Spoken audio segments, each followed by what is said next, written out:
Live from Studio B here in San Francisco, shortly after 1300 in the afternoon on Tuesday. Welcome to our show number 833. I'm your host, Tom Eamon, alongside co-host Julia Vedekint, the Commodore of the Beach Street Yacht Club, and we've got a great show for you today, I promise you, including Pedro, foiling sailor, a.k.a. Peter Stephinson, who will be joining us live via Zoom from Sydney, where it's very early in the morning. It's like, what time is it? 0600 there. And we're getting him connected up. In the meantime, let's get on, Julia, with today's show, which will include not only Happy Tuesday, everybody, but happy cocktails and croutons. Oh, good. Both, Julia, we're celebrating today. Fozy Focus, we're going to talk a little bit about New York Yacht Club's Harbor Court commissioning on Saturday. It was a terrific event, and a nice idea from Boomer Bland, from James Bland down in Texas, which he has sent along. Coaching Corner, John Emma. We got two segments from him today, both at the top of the show and in the last leg. He's saying, practice what you preach, is what John is saying today. Mm-hmm. Feature, as I mentioned, Pedro foiling sailor Stephinson, his personal perspective. Actually, he's revealing his latest project. It's a very cool project, and he's going to tell us what he is up to down there in Sydney. He's always up to something. He's always up to something, isn't he, Julia? Yes. And then we will talk about this day in history, 1995. It's a special day in history. 1995, for those of you who want a clue, an AC-38 Cup date. I'm asking everyone the question, is no news bad news? Because there's not much news. It's very quiet on the eastern and western fronts. Sail GP 3 weeks ago to Mubadala, New York Sail Grand Prix. CEO Coots updates on the hype and wings via video. Olympic classes will update on the IQ Foil International Youth Games, which wrapped at Lake Garda over the weekend. And the ILCA 6 and 7, they're at 6s and 7s, Julia. Yes. At the ILCA Worlds, no wind. They've had 2 days of no wind in Qingdao in China. They're awful. At 6s and 7s for the ILCA 6. I thought that was clever. It is. You're not impressed. I am. And finally, the last leg, we got another John Emmett segment. We're catching up with him, and that will wrap our show up with, plus we have our usual funnies, our Whiskey Tango Foxtrots at the end from various of the Fozy submissions, and that should be a great show. We hope, Julia, that you and everyone else, you mothers out there, had a great, happy Mother's Day if you celebrated it. I know you didn't in the UK, but most of the rest of the world celebrated it on Sunday. And I don't know which is more popular. I think Mother's Day is more popular than Father's Day, isn't it? Probably. Did you celebrate when your late great mother was still around? What did you do to celebrate with her? Anything I could. I tried to celebrate her once a week. Well, exactly. My late great mother, whom Peter Stephinson knew, you knew, Julia, and she died over a year ago now, and I still miss her every day. My mom died 15 years ago, and I still miss her. Exactly. I want to thank Mark Holland. He was a fabulous guest. A lot of interest in his America's Cup compendium, yes, which we covered at some length the other day. What did you think of that? That's an incredible amount of work. It is. Well, he's retired. Yes. And he's very smart, and he's obviously got all of his marbles and then some. Yes. Retired FEMA, Federal Emergency Management Authority here in this country. Taking care of a different kind of emergency. Architect. Yep. In North Boston. Terrific guy. Yes, was. Like, and if you haven't seen the show, I commend it to you. Go back. It was our show on Friday, 8:32. Mm-hmm. Go back and have a look at it. But in the meantime, what are we celebrating today, Julia? There's your first clue. Oh, well, it looks like it should be a tequila cocktail, but it's not. Why not? Well, I don't know. Well, what we're celebrating is World Cocktail Day. Mm-hmm. Host or attend a cocktail party and try out some new flavors or perfect your hand at mixing any number of drinks, from a White Russian to a classic Cosmo. Julie, what's your favorite cocktail these days? Oh, these days it's tequila and whatever, but a tequila fizz is really nice. But tequila soda, Tequila on the rocks. I know it's like no. I know what tequila fizz is, but Yeah. no one outside of St. Francis Yacht Club will know. No. It's a Ramus fizz, A right? Ramus fizz made with tequila. What else is in it besides tequila? Egg white and juice and sugar. Sugar. Yeah, a little. And it's white. Yes, and fluffy. Okay, well, World Cocktail Day was started with a nod to the publication of an important book on May 13th, 1806. The Balance and Columbian Repository coined the term cocktail as a stimulating liqueur with a wide with a wide variety of sweets, waters, and bitters. The event seems to have been started in this current celebration seems to have been started in where else, Julia, but in New Orleans, right, in Louisiana, in 2006 by the Museum of the American Cocktail. What the hell's the Museum of the American Cocktail? What will they think of next? Try your own.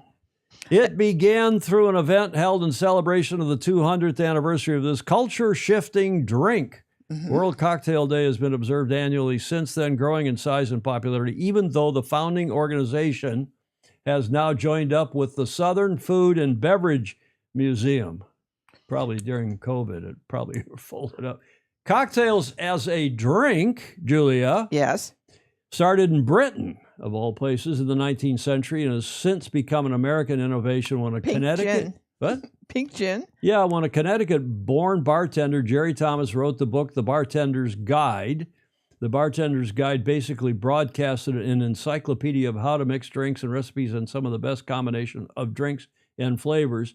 During the 1920s American Prohibition, many cocktails were mixed into existence that remain firm favorites today, tomorrow, today. And yada, yada, yada, rum, gin, whiskey, just a little bit more drinkable. This is the drinking show of the Sailing Habit. Yeah, I'm glad this is from New Orleans because New Orleans has one of the fabled drink, the Sazerac. You like Sazerac, I right? do. Why? Because it tastes good. Do you like a Tom Collins, a Sidecar? No. I mean, I don't dislike them, but I don't ever crave them.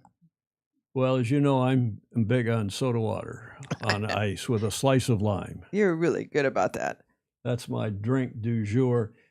It's also, Julia, believe it or not, we're celebrating this as well today. I've been waiting for months. I've had this on my calendar. Oh. Today is National Crouton Day. I'm so glad there is one. No joke. Yeah. These crunchy bread bites are the perfect addition to any salad, soup, adding texture and flavor, easy to make at home. Yes. Right? Right. Croutons have a history that can be traced back to the country of France, of course.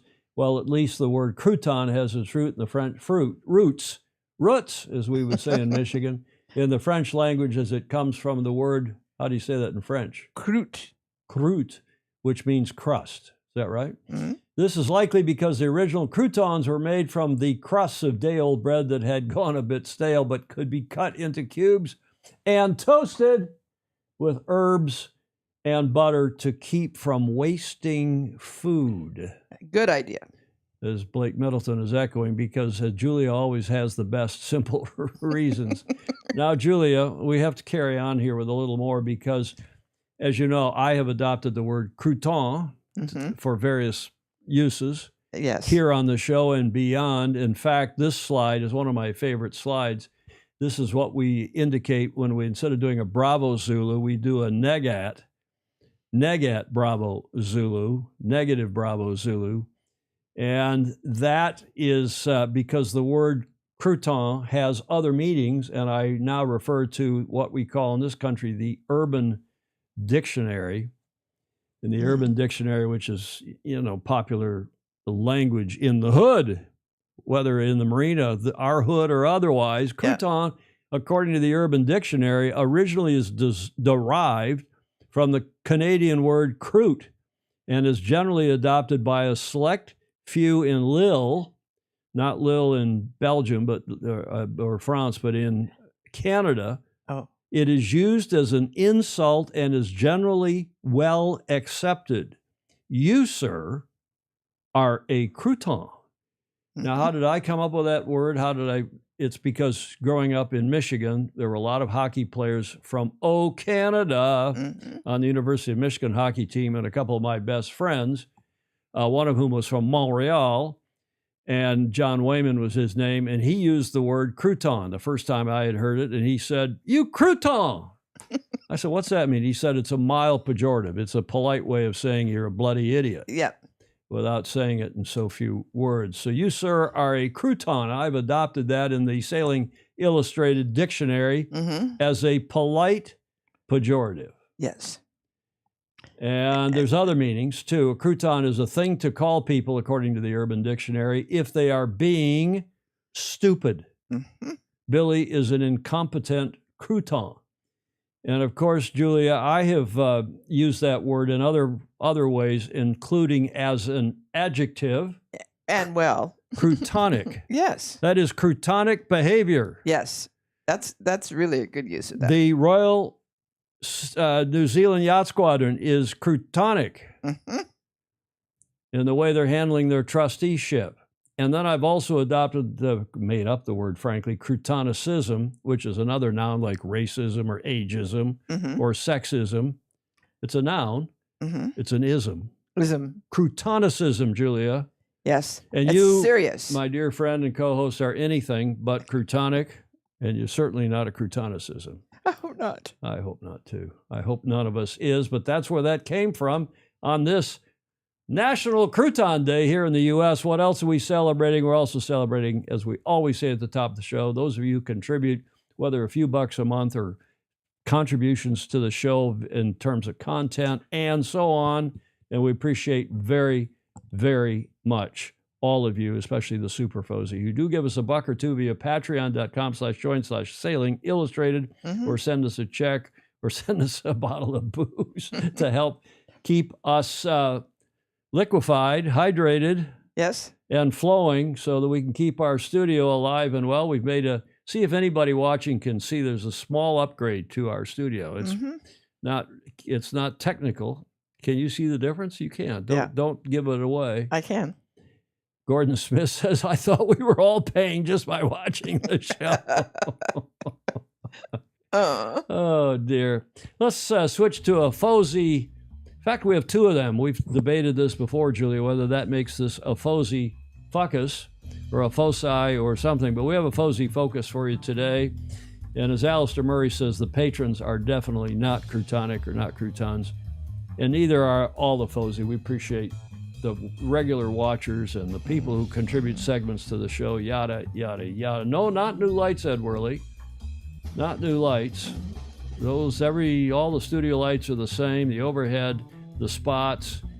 I'll tell you, it's right here in front of me, though, if anybody, it's pretty subtle. Yes. It's more by way of cosmetic than anything else. Cool people, friends of Sailing Illustrated, a Fozy Focus. We told you on Friday about this famously cool mansion in Newport, Rhode Island, which was purchased in 1988 by the New York Yacht Club, now known as Harbor Court.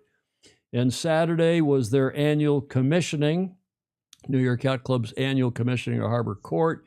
It's a dignified, fun, simple, very cool event. And if you ever get the invitation to go, I commend it to you. Go as either a guest of a member, or go as if you're a commodore of a major club, they will invite you and so on.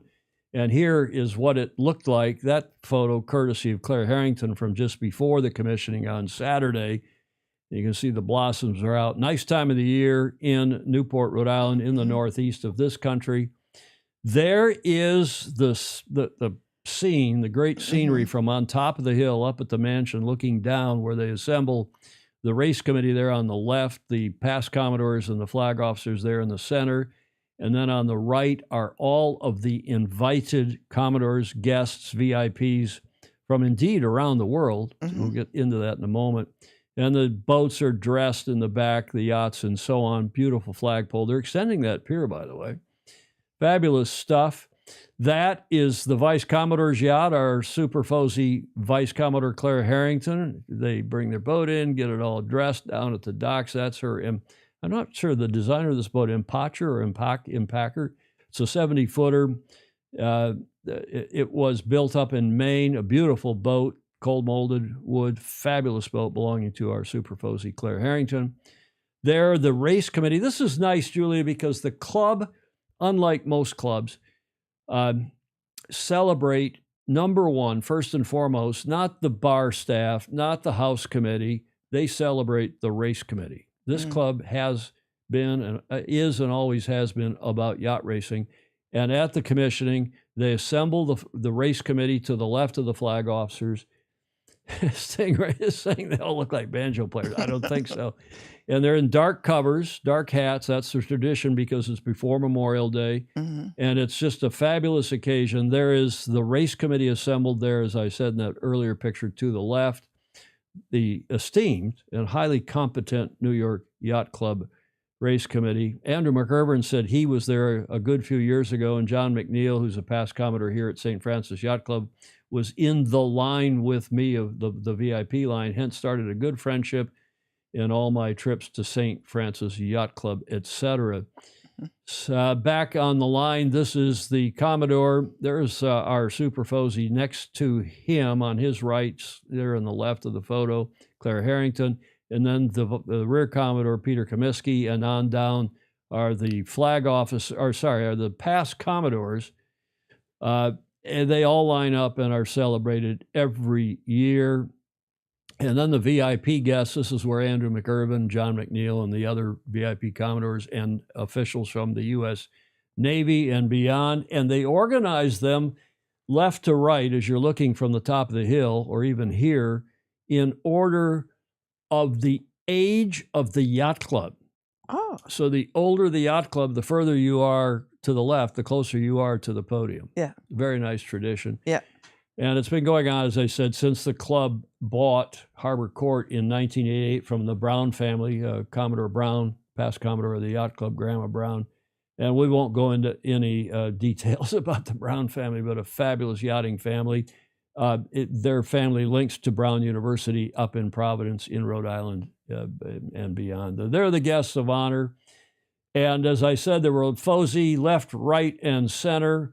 And I don't have a photo of up on the hill, but if you look from the podium and from this line up to the top of the hill to the mansion, the whole upper area, the grass and the deck area outside of the club on the north side of the club, is completely covered with people. I mean, it's just full of people, dressed to the nines, a beautiful occasion, lots of kids, just a fabulous way to celebrate the start of the yachting season in Newport, Rhode Island, especially at New York Yacht Club. Speaking of Fozy, there on the left, Julia, you know who that is? Yes. You had a long natter with him the other day at the St. Francis Yacht Club. Commodore Adam Gamble there on the left. He was a guest, of course, and sitting at the table of Vice Commodore Harrington at the dinner Saturday night. Then to Claire's left, our right, looking at the photo, and the America's Cup tie from 95, was that tie? From 95? I can't remember. It's one of Bruno Troublet's best ties, all the clubs that were challenging that year. That is Magnus the Magnificent, MTM. And then on the gentleman on the right, whom I don't know, is Commodore Russell Taylor of the Royal Sydney Yacht Squadron. And I don't know if his name tag was upside down on purpose, but he was, I think, the long-distance guest, having come the furthest, representing the Royal Sydney Yacht Squadron, of which we will be speaking fondly today because Peter Stephinson, of course, is a member there, and we're talking about his reveal, which took place and is taking place at the Royal Sydney as we speak.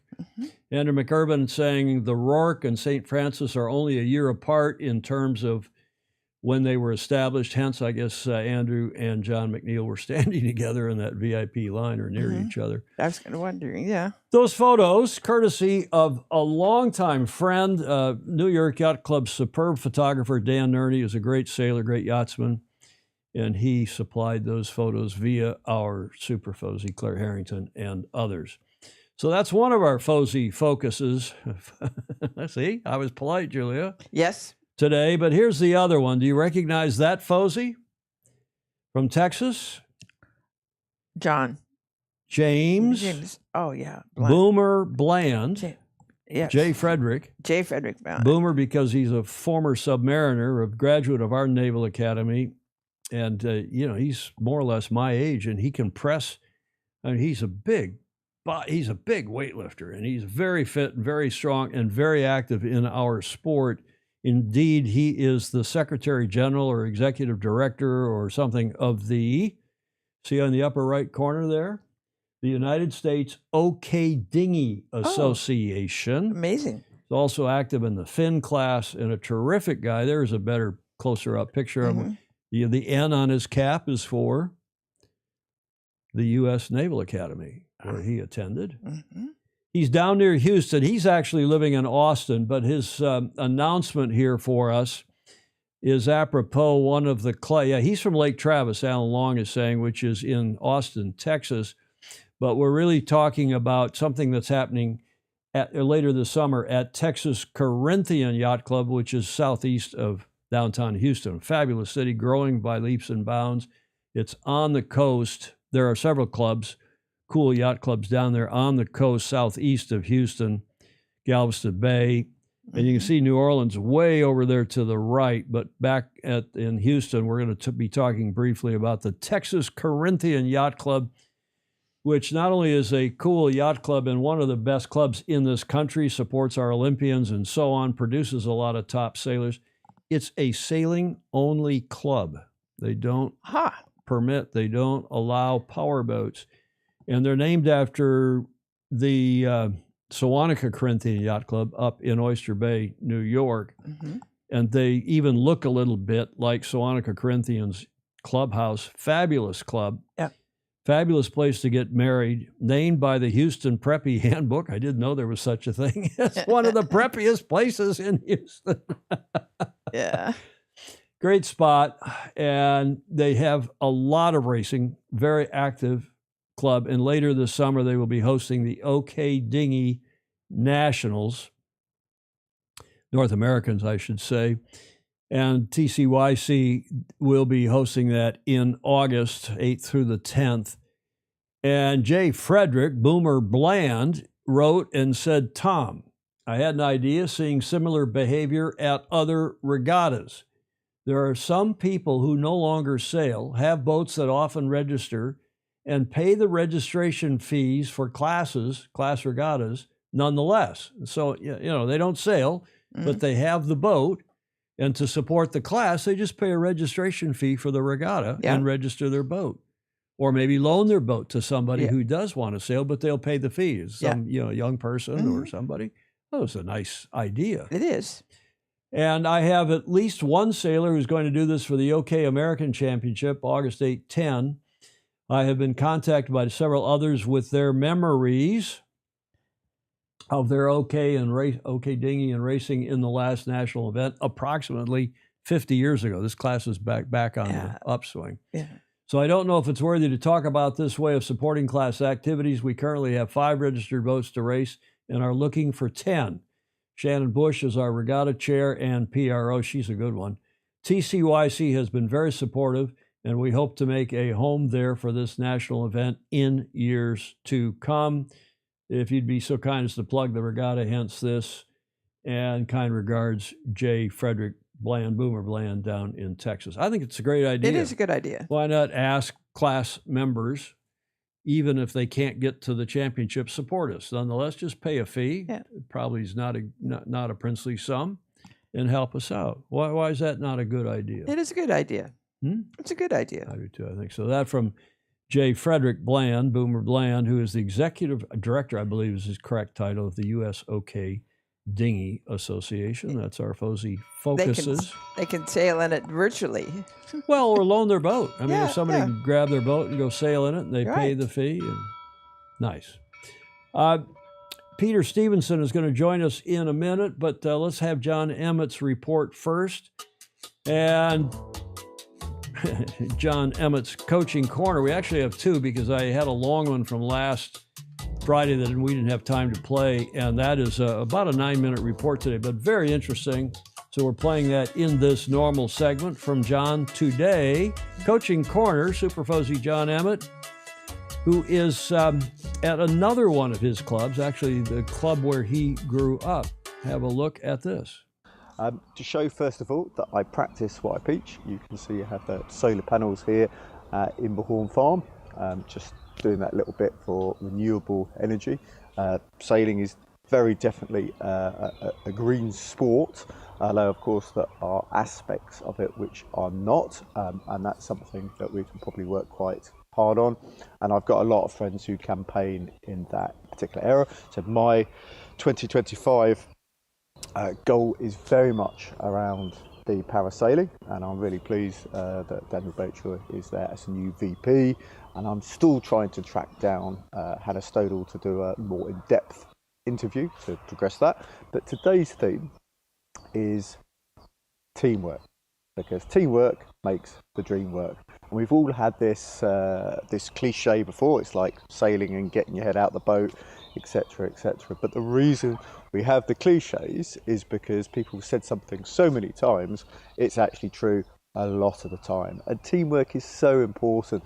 And what really concerns me is in 2025, we seem to be living in really quite decisive times. And it's actually by working together that we're going to have the best possible outcomes. And that's even working together when there's differences of opinion. I mean, sailing is a relatively small sport in terms of the media representation. I have to say, Lily is now out in China, in Qingdao, doing that media work for the world. So I really hope that goes well. You're going to have both Erica and Charlotte there, I believe, from the US. Personally, my opinion was having a domestic trials was an absolute disaster for the US because you ended up not sending a current double World Championship medalist. In fact, off the top of my head, I don't think any sailor had somebody who was that consistent at world level, ended up not getting sent to the Olympics. Although, of course, I support the end decision, because when you announce a trial, I firmly believe you must stick to that trial, because you can't move the goalposts on people. So, you know, they sent the right person in terms of that, absolutely, and that person sailed their socks off. But for me, I would never have done that trial in the first place. I just imagine if you look at Australian sailing, if they had a domestic trial and ended up having to send somebody different than Matt Wern or whatever, crikey, you'll never hear the end of it. And quick bravo Zulu, talking about Australian sailing, just good work joining the rest of the world at the Youth Worlds, because that's a very special event. You only have to talk to people who are at the very top of their career about the events they member, and that's normally one of them. But if we go back now to the teamwork makes the dream work, I says it's a very divisive time, but to get the best possible outcome, you do need to work together, and that can be your family group, your work colleagues, it's even countries. You know, when you see countries with two very strong opinions and spending all their energy fighting rather than working together. And the analogy on a boat, you know, you have a tactician, you have a strategist, wherever you think you feel the boat is being headed in the wrong direction, then you still need to do your very best to try and help that boat go as fast as it possibly can. Once the decision's been made, we get on with it. And I know for a fact with the FOSI, we have a lot of very, very keen people for sailing. So let's work together. There's all this argument about progressive and regressive, and you know, I keep on saying the same thing, that I just love the fact there's so many different parts of the sport. There really is someone for everyone there. Foiling still seems to be a hot topic, which I find interesting, because once that genie's out the bottle, it's not going back. In fact, I think we've probably lost a few of the top ILCA sailors. They're actually now foiling rather than doing the ILCA, looking at the various people doing the event. So yeah, once the genie's out the bottle, you're not going to put that back, and it drives a lot of things forward. And there's a lot of fallout for that. I see we have the halogen chase boats, hydrogen chase boats, whatever, for the AC, and these pinnacle sports will drive other areas of development. And as I showed you the little boat, you know, I do see it gradually filtering down to grassroots sport. But yeah, it's always hard to get people to agree to anything, and I'm not surprised with the America's Cup that it takes an awful lot of effort. You know, you've got some really big personalities there to get everybody to agree to anything. It is always quite difficult. But as a unit, as sailors, I think we just have to move forward, because I said, in my opinion, long term, I can't see it being anything other than foiling. I always used to say foiling is the future, but actually foiling is now. And, you know, the road to progress is hard and frustrating. And sometimes people will, or countries or organisations will take one step back before they start moving forward again. And that can be very frustrating. I know when I worked with Shirley Robertson for the 2000 games, we did a lot of equipment testing. And a lot of the testing we did, you know, we ended up going backwards, but that was actually the path to going forwards, because we learned from mistakes and we learned what we had was probably better, and we kept on going and going. But for the FOSI who, you know, aren't particularly happy with some of the directions of sport, that's no problem, you know, and that's what's so great about this show. Comments are always very, very welcome. But I do hope we can get behind. I mean, world sailing is a classic example. Of course, there's, you know, things going on that people aren't very happy with, but it's like being on an aeroplane and wishing bad luck on your pilot. We need to try and do the best we can with what we can, which is what I try and do as a coach, as a sailor, and in just every aspect of life. And for me, I've always most preferred the sailing, which is why I enjoy ILCAs as opposed to more technical aspects. But that is very much part of our sport. And actually in the background, I'm always trying to make things better, whether that's trying to encourage the ILCA class to have booms that stay straight. And interestingly, the people who are objecting to, you know, those upgrades are the same people who objected to the 15-to-1 kickers. And nobody talks about that now. I remember the conversation before. People were worried that, you know, some people would have a 3-to-1 kicker, some would have a 15-to-1 kicker. It'll be a price thing, and, you know, some people have had advantage. Nobody talks about that now. It's made the boat much more easy to sail and therefore fun, even for people who just potter around. So I hope we can make these gradual changes to make our sport better.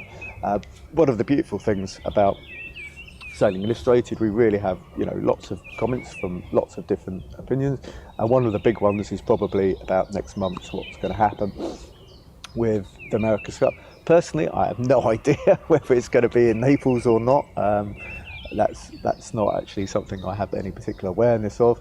The only thing I would say is, as someone who knows him personally, Ben Ainsley has been incredibly successful in the sport of sailing. And I have seen so many times when, for whatever reason, people have counted him out, including, you know, several of the Olympics, where there was illness and injury and all sorts of stuff going on. And Ben is an absolute fighter. I say I don't know the background, but I think you'll be very unwise to bet against Ben, because I just think he does better and better compared to what a lot of people expect every single time. And I think it's back to this being on an aeroplane, and this is really good timing, because I don't know if you can hear it. I'm here at Inbourne Farm and there's a plane just coming into Gatwick or leaving Gatwick in the background. You'll be very silly to bet against the pilot. But I'm going to leave it there, and as I said, please do comment. I really love to know what the other FOSI are thinking. I'm probably not going to be able to join you on the show, at least for the first bit live, because I have something which I'm really looking forward to do. Hopefully some good progress. As I said, I'm a big fan of progress, and I should be able to update you next week. So that's it for now. Have a fantastic show. Sail fast, sail safe, and keep having fun. John Emmett's regular report. He does. I think he has a bit of a sniffle. I hope you're feeling better, John, and doing well. The addition we like to throw in here at this part of the show is John has helped lead the way to get parasailing reinstated for Brisbane, Julia, as you know, at least as a demonstration event, because we can't get it in the regular Paralympics, but we want to get it in as a demonstration event. So keep putting the pressure on Brisbane in Australia. They're the host for 2032 to put the put our sport, our beloved sport, parasailing, back into the games as a demonstration event. Hopefully then in subsequent Olympics, we will carry on from that good success. John Emmett, get to the front of the fleet with John Emmett Sailing. We appreciate his regular reportage. And we will have another one at the end of the show in the final leg, Julia. Good. That was actually his report from Friday, and we've got his report for today at the end of the show. John Sangmeister replying, they're back and forth here. I think Ed Worley made a point. I'm going to sum up, Julia, what I think were the reports, the comments rather than the chat, as John was giving his report about innovation and so on. The problem is, the issue is not progress, as Gordon Smith and others are saying. Yeah, that's human nature to progress and to make things better and improve things, and better technology and foils are, it's interesting. But we have to be careful to balance cost against technology. We're right now in this big technological upswing with carbon, with Kevlar, which has been around now for a while. Right. But foiling has made the sport a lot more expensive for some people. And the answer is you don't have to do it. You can still sail a laser, which is not a high-tech boat. It's been around for 50 years. And arguably, that's the coolest Olympic class now. And look at the turnout. Yes. As we'll see when we go into the ILCA 6 and 7 Worlds reporting when we get to that later in the show. But let's go to Sydney, where standing by live on a certain 12-meter yacht is none other than our super Fozy, Pedro foiling sailor, a.k.a. Peter Stephinson. It is, 6:37 in the morning, Wednesday morning in Sydney. That is the bow of a 12-meter, and Peter is in the back end. Pedro, welcome to the show. G'day, Tom, Julia, and all the Fozy. Now, I just got to adjust the rubber band here so that the camera can see me. How's that? Beautiful. And there is the Opera House under the bridge. And it looks like you're going to war, Peter. Well, I am. I'm dressed accordingly because this project is going to be for the benefit of military veterans. I'm just going to try and get that camera just a bit higher if I can. I think you should squat on your knee. You should have to kneel on your knees for the whole segment. you think I should?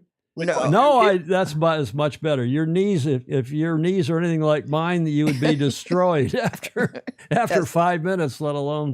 Yeah. So, what is this project?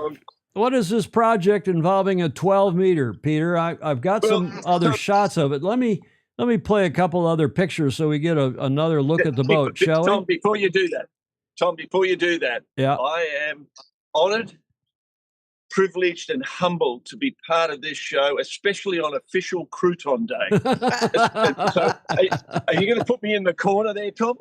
Yeah, we'll put you in the corner. There you in the PIP, and we'll put you here with the slides, and then we'll put you full screen. I mean, you know how it works. Yeah, I know how it works. Yeah, but no, look, I'm with this project. I suppose I want to start first of all just an introduction to say, for me, where this all began, and it's as you know, we're both products of both our mother and our father, and they've got good and they've got bad, and I suppose what I learnt to do is accept the good from both my parents and reject the bad. And, I was born in 1950. My father taught me to think differently and laterally without boundaries. I mean, that's why I decided you could foil a laser 20 years ago and came up with, the glide-free technology. But it's for fun. I didn't think that you would go out and actually compete with that, because the guy who helped me do it was Dr. Ian Ward. He was the first person to set a line foil a moth in 1998, and that's why you have what you've got now. And I wouldn't have been able to do that without his help. But so you've got a doctor of metallurgy and a fitter and turner and toolmaker, joining together to create something you can go and have some fun with, like the windsurfers did 60 years ago. So that was the no boundaries. But the other thing, Tom, my mother taught me to smile, be happy, and enjoy what you have, and just be nice. And, I've got to tell you, I gave her hell, for which I'm sorry. And in the end, she forgave me. And it's just, as we know, hang on, it's a bit tough. Got the ferry going by. Janice, your mum was just like my mum, Tom. May they rest in peace and never be forgotten. My mother thought highly of you. I kept trying to convince her otherwise, Peter, but she really loved you and loved talking with you. You all never met, as far as I know, unless you did something behind the scenes I didn't know about. But she adored you, I can tell you that. Me too. I understand that too, from her. Yeah. So there's that. You think you've got to remember your past, but you don't live in it, and it's.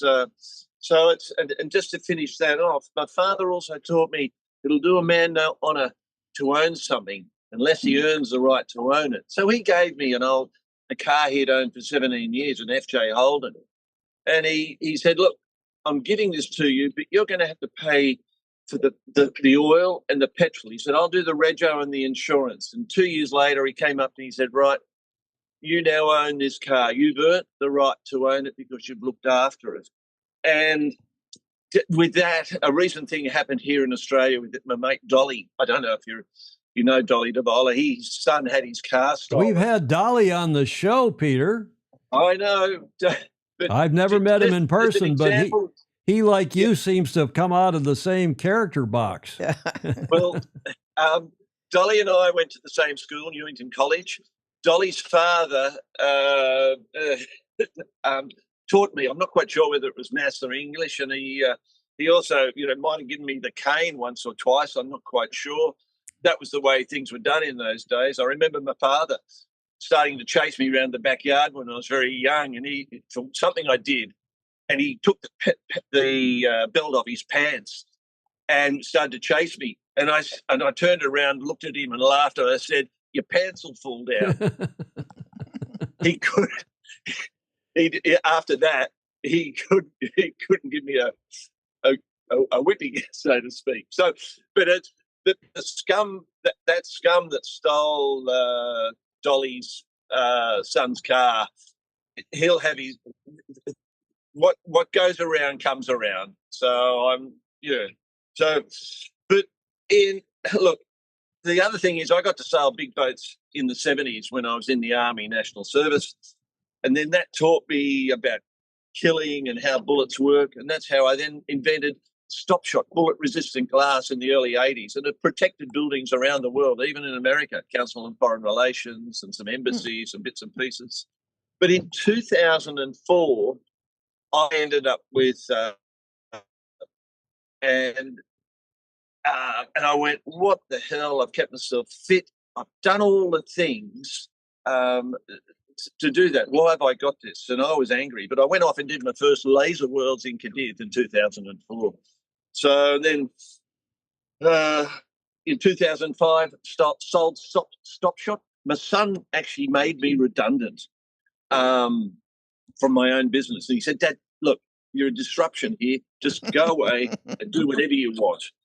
So, had the new hip in 2011, and I thought, bloody hell, will I ever be able to sail again? But I got a surgeon who was able to rebuild me, and I waited 3 years because I wanted to make sure what he was putting in was pretty good. 16, had the heart attack, so that was the second thing that near death. Going, what the hell's happening here? And I wasn't meant to go, so that said, hey, I woke up this morning. It's another good day. Look at the view behind me. How good is that? 18th of December, 4 p.m., I had another near-death experience. Now, that's another story. Can't talk about that now. It's maybe another time way down the tracks. So, from there, I think, we then move on, and the bit I've got is whatever you want in life, give it away. And I remember that from my father. He said, if you've got something, share it. If to someone else who doesn't. So, I gave a couple of lasers to the Solomon Islands along with a couple of other clubs and shipped them off. The RAF shipped them there, flew them there, and that gave me a lot of pleasure. Did I get this boat that I'm sitting on now because I gave away a few lasers? It's so that's what goes around comes around. So quite often who you give it to doesn't necessarily come back from. It's like pay it forward type movie thing. So, yeah. So that's sort of my introduction to this as to why I'm where I am now and why I want to give back and help others. Okay, Pedro, that is a fabulous piece of philosophy. How's that, Julia, for a alliteration? It's very good. And, I've been getting messages all night and all morning about Pedro's personal perspective and his new, whatever, all these quadruple P's. So we got P's coming out, no pun intended. Peter, I want to show this boat because that's the boat on which you are sitting and you're using your phone. That's why it's cutting out a little bit every now and then, but you're using your phone. We have a pretty good connection down there at 6:45 in the morning on Wednesday morning. What goes around comes around, Gordon Smith is saying. Mark Holland is saying, I think I have a new hero in you, Peter. Alan Long says the ceilings are low but beautiful. Well, it's fall. It's autumn down there. Ted Ryman agrees, I'm a great believer in paying it forward. Bravo Zulu Pedro. But why are you sitting on this beautiful yacht, KA5, Australia? I'm showing these pictures, as you can see, Peter, of the boat tied up at the dock there in Sydney Harbor. This, of course, is the boat that challenged for the America's Cup 1987. No, Tom. No. This is the boat that challenged in 77 and 80. Sorry, 77 and 80. Yes, I'm always off by a decade or two. I'm getting old, Peter. It's a problem. 77, and then was also back in 80.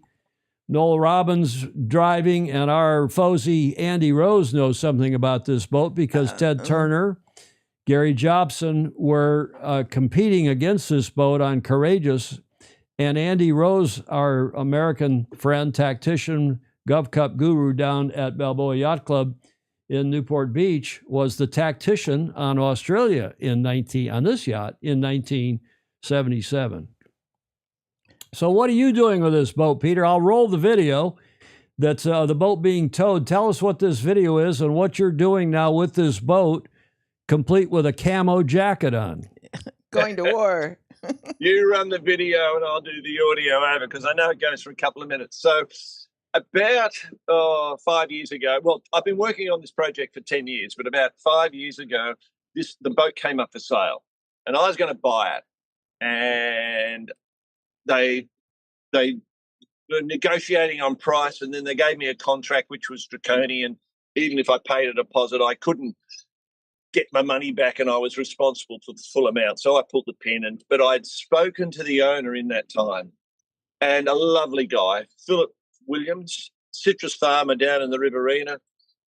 And after it had been sat for about 3 or 4 years, and everyone had lost interest and the broker had gone away, he called me and he said, look, you told me what you were going to do with this boat. Is that true, that you're wanting to put it into a charity for military veterans, for mental health and well-being, and for disadvantaged, marginalised youth and diversity? So because I do a couple of other charity interactions with multi-faith groups. And he said, is that what you're going to do? And I said, yes. And he said, well, if you're going to do that, I will give you the boat. And I went, excuse the expression, holy shit, what have I agreed to here? Because anyone I spoke to said, don't touch it. It'll cost you money, it'll bankrupt you, it'll do, you don't need it.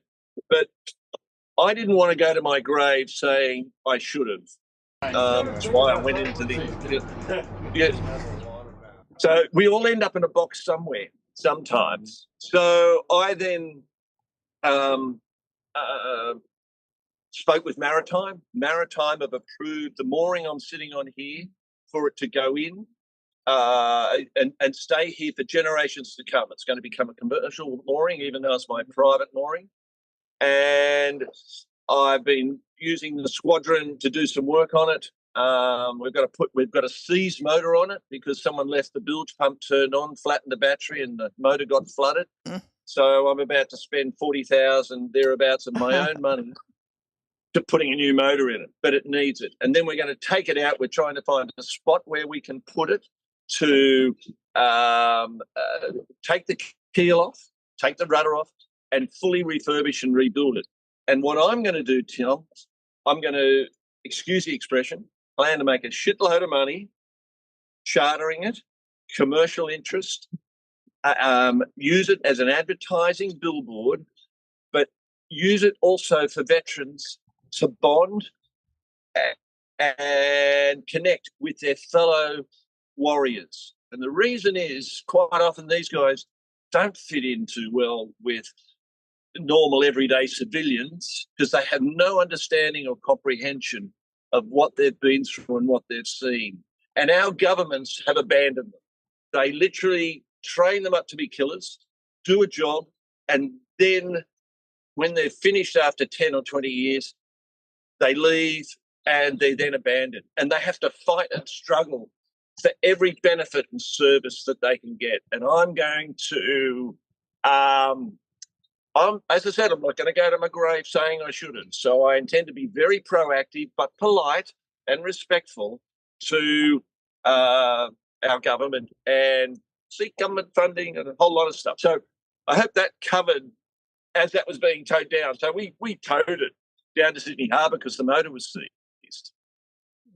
So, fantastic, Peter. And with the help of volunteers. Yeah, absolutely. And you told me in the when we chatted last night and did a tech check that you're not at this point raising money. You hope to actually make money from commercial leasing, chartering of the boat to other organizations, but then you're going to take that money that you make and really pile it back into what we would call up here wounded warriors, or as Clay Embley is saying, we have a similar organization at my club called Patriot Sailing. Australia has always fought as on America's side. Count me in. There's one guy already. Count me in for support. Gordon Smith is saying, we expect so much of our armed forces and spend so little time thinking about the real personal cost. Wonderful project. Peter. Yeah, well, Tom, I'm not a wealthy person. I'm comfortable. But when I said I want to make a shitload of money out of this, not for me. I want to put the whole, whatever I raise, put the whole lot back into, one, restoring and refurbishing the boat, using veterans volunteering to be able to bond and work on it. But also I'm getting in-kind support. You know, both Yanmar with the motor have been very, generous in what they're offering me. The squadron has been very kind in not charging me for some berthing fees. But I'm looking for both legal, financial, marketing, promotion advice. I've got the lovely Claire Alexander who's helping me with the business plan because I've got to have one of those to set up a charity. She's the mother of Finn Alexander, who's hopefully trying to compete in the Olympics, and so there's all these people behind the scenes. I'm not going to go through and name them all, right? Because they just want to do it because they want to get back. So Peter, we're going to introduce some of them who actually sailed on the yacht back in the 70s and 80s. And you had, I showed that picture during the show the other day on Friday, and it was this picture, if I may go to that, of you and some very famous yachties, Aussie yachties. I guess you're having a cup of, you're having a flat white there at the Royal Sydney Yacht Squadron. Tom, forget that crap. We had a beer and we had lunch and then we finished off with a coffee. But you interviewed these guys. Shall I run that video now? Yeah, run. Run that, Tom. Okay, we'll run that video. Peter's interview with them. How long ago was this shot, Peter? This was only done last Friday, Friday week, I think. Okay, let's have a look. Tom, Julia, and all the family. No, not the family. It's the Fosey. It's Pedro here, and I'm at the Royal Sydney Yacht Squadron with a couple of classics. Well, more than a couple. There's 6 of us here. But what I'm going to do is just introduce you. So first of all, got Nicholas here, Hogg. Nicholas Hogg, how do you do? Yeah, and Nicholas is actually helping me in the background with what I'm wanting to do with Australia KA5. Panning over, we have... John Steamer Stanley. And what were you on, John? I was on KA5, 1980. So what position were you in with KA5? I started off as port trimmer, Port trimmer. and my Right. place was taken by Mr. John Bertram.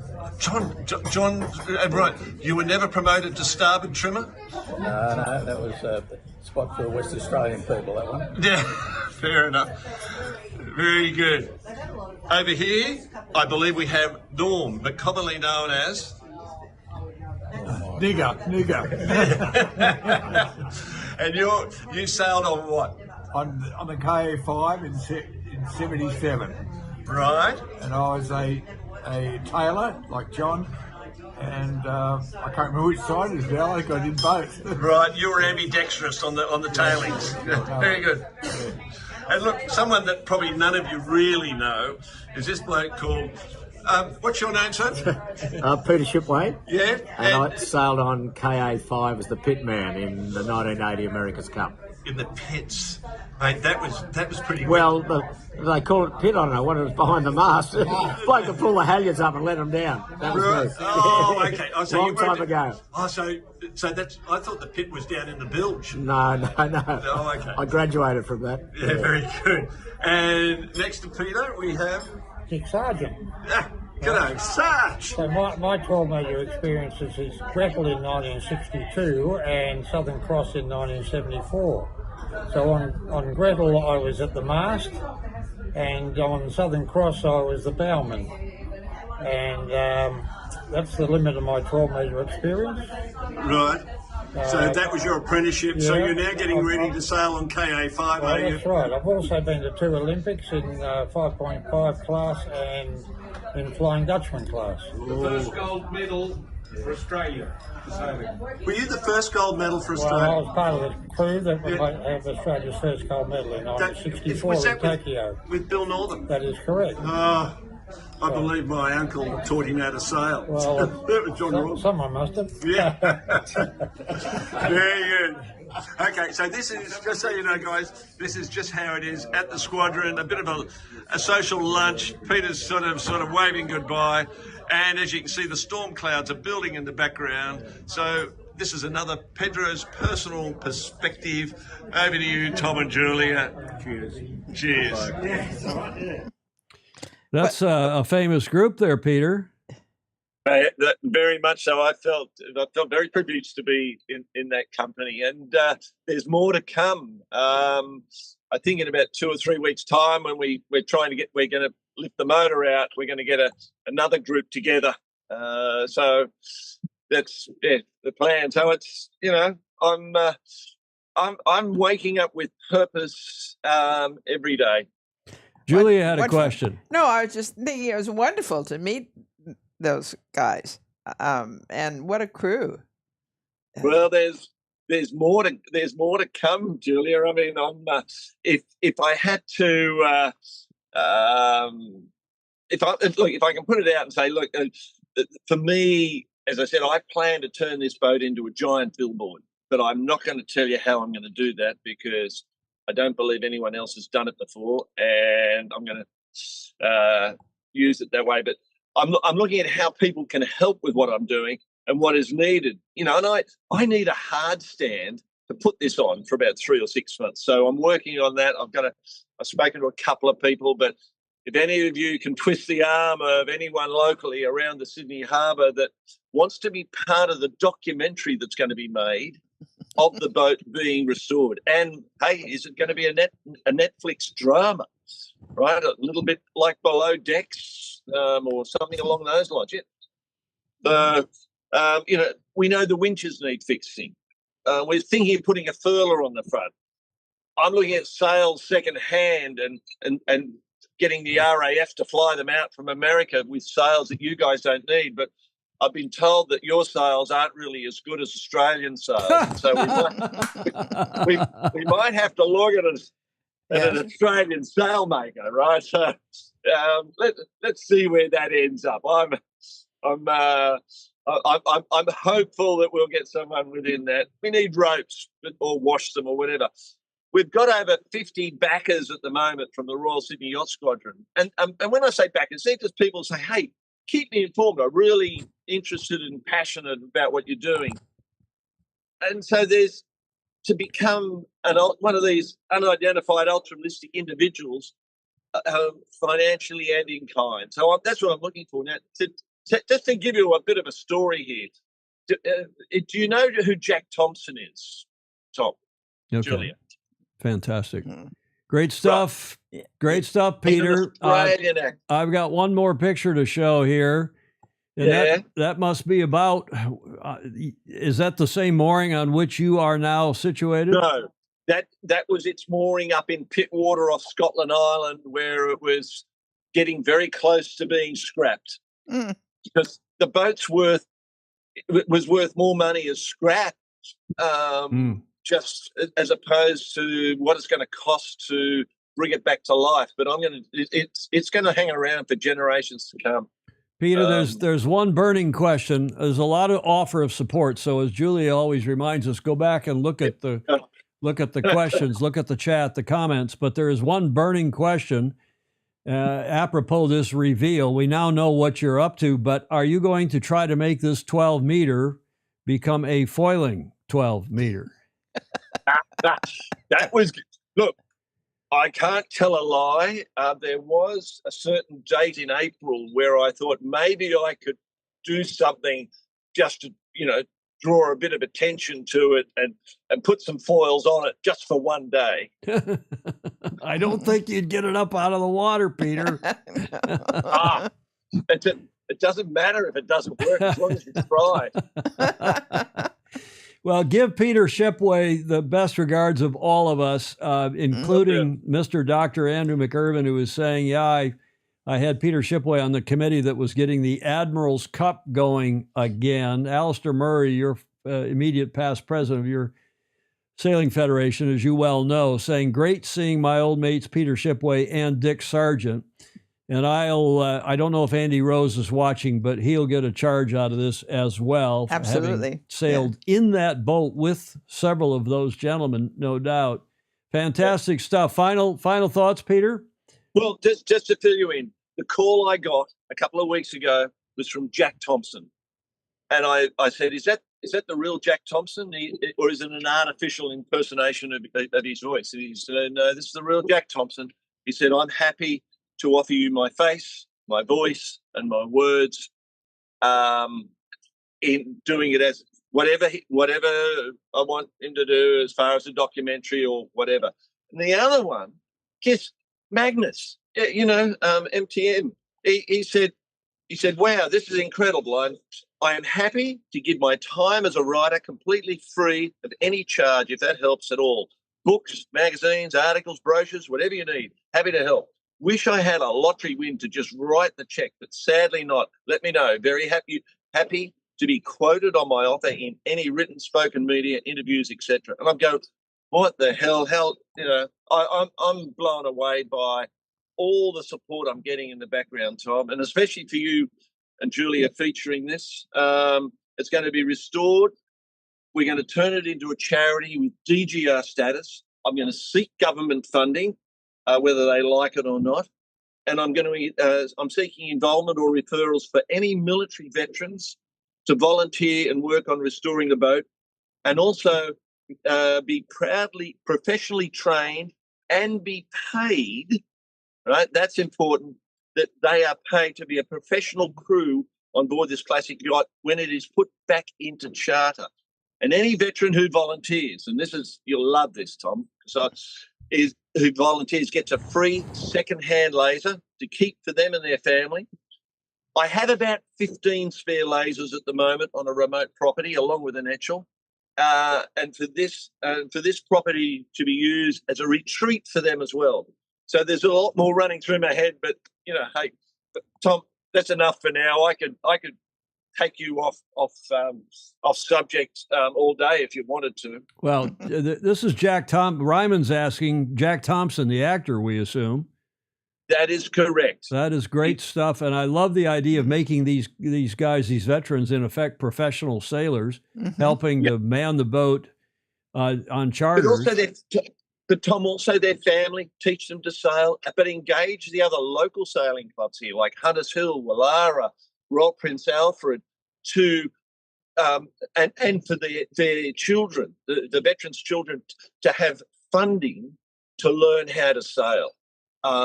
Because quite often the cost of that, to have a coach, is out of the question. You and I never had coaches. Our parents couldn't afford it. They struggled. My mother patched patches in Dad's underpants just to send me to Newington. So, and then I only went to year 10. So that's okay. My dad couldn't afford underwear. So, hey, Rob Fry in over in Auckland. You know who Rob is? Yeah. The father of a famously good young sailor, saying, can't help wondering why KA5 didn't end up amongst the 12-meter fleet in Newport. Well, thank goodness it didn't, because I think it's being put to even better use here by Peter. Ed Worley is saying, I will volunteer for historic research on Australia KA5 to help educate the public about her. So there's Ed, who's a 12-meter aficionado and expert. And also, Peter, tell us, and then maybe somebody will type it into the chat, what is your best contact? What is your email address? Well, the brochure I sent you, Tom, my best email address, and I'll do it quickly then slowly, is pstephinson@gmail.com. So that's PStephinson@gmail.com. Now, okay, P. Stephinson at Gmail with PH Stephinson, not V. Yeah, but PHIN. And yeah, somebody type that into the chat if you would, please, or I can do it too. But Tom, just one thing, I have, but because I'm technically challenged and my technical department is on long service leave at the moment, I have registered a vets a sale for vets Gmail account, but I don't know how to use it yet. Okay, so well, just let us have this one, and then if you want others to use that. Yep. Now, do you want to show us your T-shirt before we go away? Oh, this one. This is the one from the America's Cup 2017, where I met with Russell, and I had 4 foiling kits for the Open Bics at that event. But I was at a laser regatta down in Melbourne, Victoria, about 3 months ago, where I got second, and talking to a guy about this project because he was wearing this shirt. And if you can see that, Stars and Stripes, and he gave it to me. He heard what I was doing. He said, look, I've got this, but he said, you'll appreciate it more than me. And so what I've now got to do is organise for Dennis Connor to sign it, because what happened with this shirt that I'm wearing, this was signed by all the open big guys who had been shipped to Bermuda to demonstrate the open bic, which is now the open skiff. Nice. So, yeah. Julia, any final thoughts here for Peter? No, I think it's an exciting project, and it's going to keep you up at night, which is wonderful. Hit me up last night, Julia. I kept lying in bed there from about 1 o'clock going, what am I going to say? How am I going to say it? Peter, you've never had any trouble figuring out what to say or saying it. No. It's wonderful. Yeah. Fabulous stuff. And we did a tech check late last night, Julia, late our time. Yeah. And then I went to bed, and I knew Peter was having to get up before breakfast at like 4:30 this morning to get down to the boat, get the rubber boat out on the mooring to KA5, and he's done it. And the connection on your phone, we should tell people, Peter, you're just on your iPhone, I guess it is, on the cell system. And we checked that last night, and it's worked with 1 or 2 drops. It's been pretty darn good. Yes.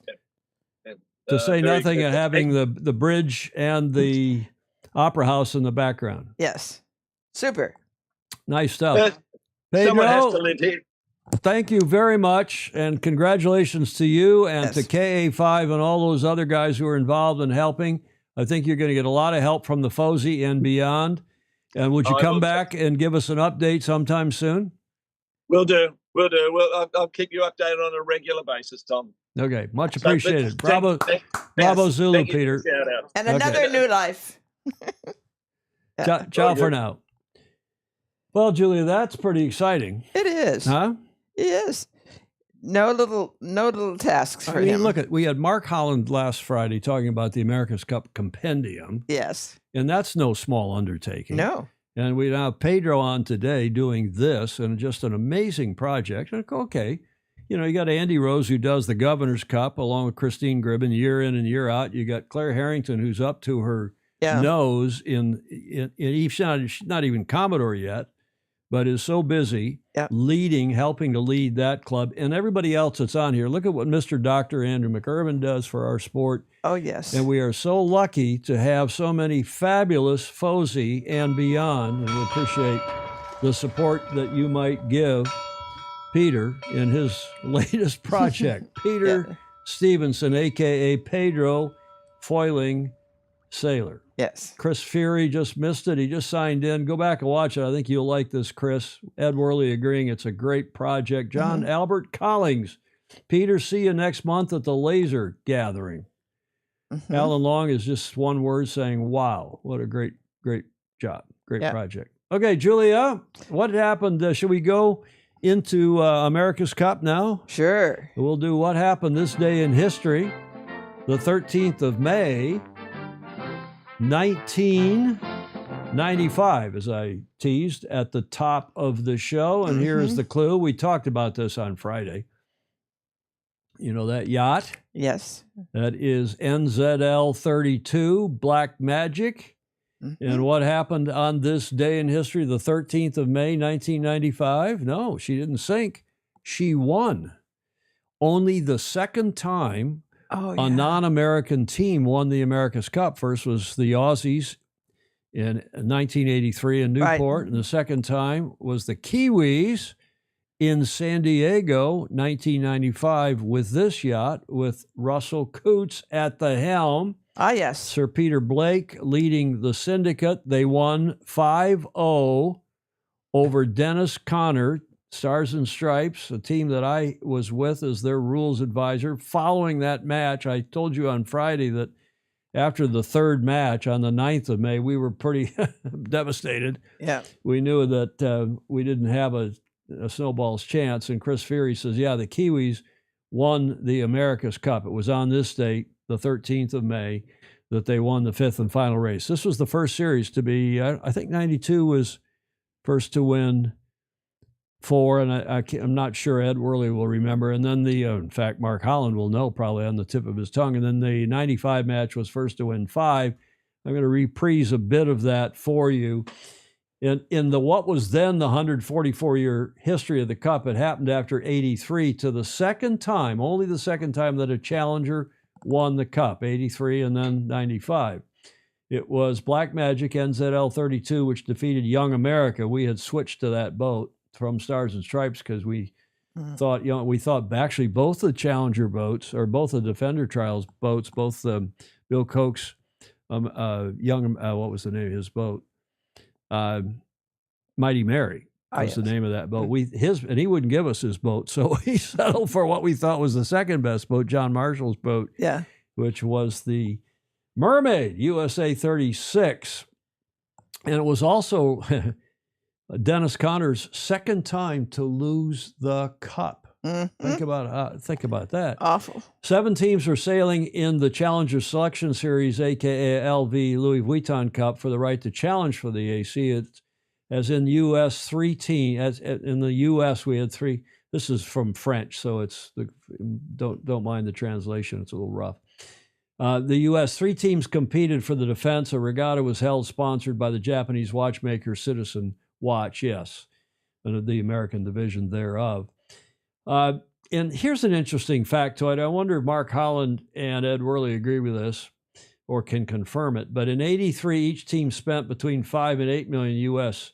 I would say that in '83, the top spend was $4 million U.S., but what do I know? I was only there involved with all 3 defenders, and I know none of them spent more than $4 million.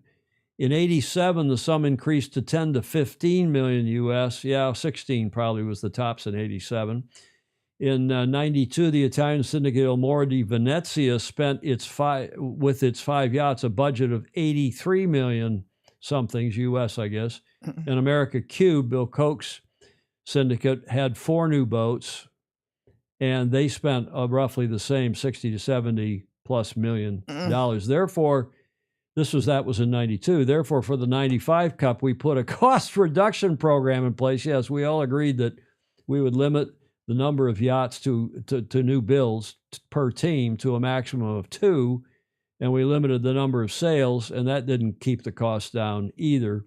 And it goes on from there about the syndicates and the number of syndicates, including Bill Koch, who had the first ever all-women's crew racing Mighty Mary until the finale, when they put the bearded tactician on the boat, because they put him man on the boat. And for extra credit, somebody will name him David Dellenbaugh was the bearded tactician. The yacht won Australia, just as a side note, in that same match in February, I believe it was, of '95. The yacht won Australia, broke up and sank spectacularly. That's what I was thinking. During a race in round robin 4 of the Louis Vuitton Cup. That was spectacular. And I was going to play that video, and I thought, well, this show is going to run long, so I won't. But we'll play it another time, because I think I've played it before on the show. Yeah. It goes down in about a minute. And no time at all. With Peter Montgomery was, I was out on the water that day. I didn't see it go down. I was a little too far away, but we heard on the radio as it was going down. Yeah. Which was pretty, because the defense trials were over in another patch of water, but it was pretty spectacular. But I do have a celebratory video produced by the Kiwis, just a minute and a half or so long. And this, of course, from their fantastic win in 1995. The America's Cup is now New Zealand's Cup, and for only the second time in 144 years, the most illustrious and elusive of prizes in sailing, international sport's oldest prize, leaves the United States, this time to a different down under, New Zealand!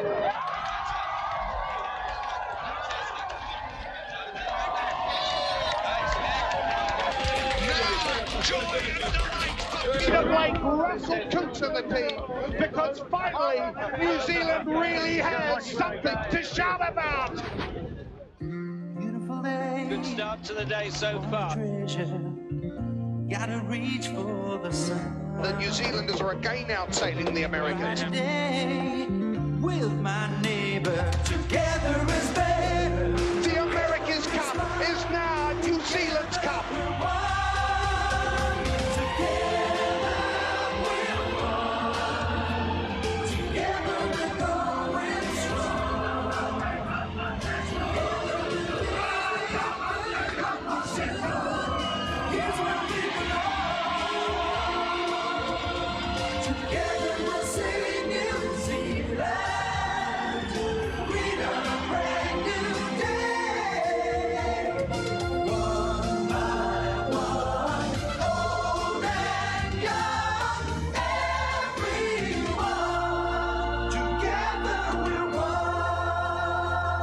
30 years ago today, Julia. Oh, it's just like yesterday. What were you doing 30 years ago today?